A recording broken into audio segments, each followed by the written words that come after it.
Now, Heartland Sports with Todd Richards. Sponsored by Southeast Orthopedics and Sports Medicine.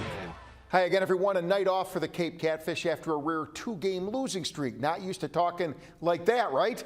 The Catfish are 19-4 on the season. Return to action tomorrow night at home against the Rockabillies. They'll start a winning streak, we hope. Meanwhile, the Catfish are well on course to be one of the favorites, of course, to win the Prospect League title. And while the main focus is on winning games, the big picture for the majority of these players getting better on the collegiate level. Or for Jackson standouts, you just saw Quentin Borders at third, Caden Bogenpole here playing for Jackson. Both of them are with the Catfish now, but getting prepared to make the leap from the high school ranks to the college level. Bogenpole will play at Missouri State next season, and Borders will play for Crowder College.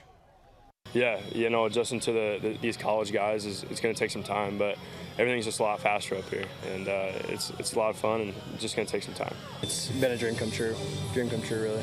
As far as playing with from some of your high school teammates, some of the guys you played against, what's that like?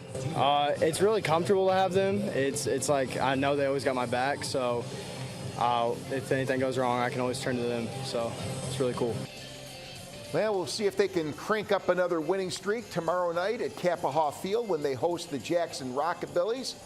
First pitch is set for 6:35, but Catfish have been nothing short of outstanding this season.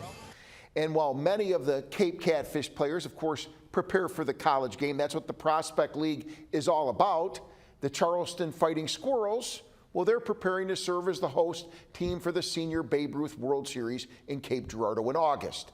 Now, the Squirrels just finished hosting another big tournament this weekend. They've been doing a lot of that. Certainly love the competition and the great baseball.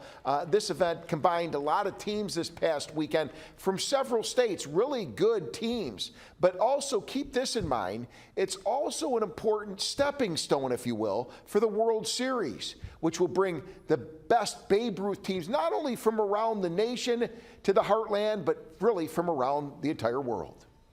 It's all about the World Series. This is a tournament to prepare us for playing in the World Series. You know, we've tried to bring in. We saw some arms that we haven't seen all year. You know, we saw a young man from Owensboro, Kentucky, that was probably as good as we've seen all year. And so that's what we want to do. We want to challenge ourselves, and ultimately, you know, baseball brings good people together.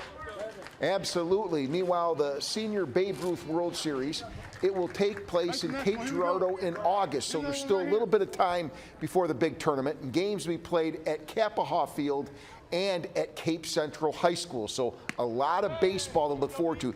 That should be a lot of fun.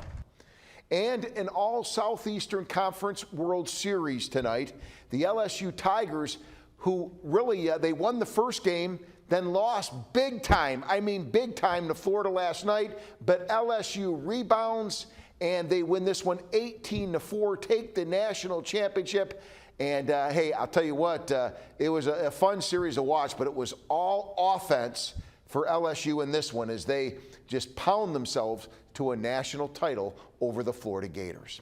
Finally, the Cardinals get the night off after splitting 2 games with the Cubs in London. They'll return to the field tomorrow night at Busch Stadium against the Astros.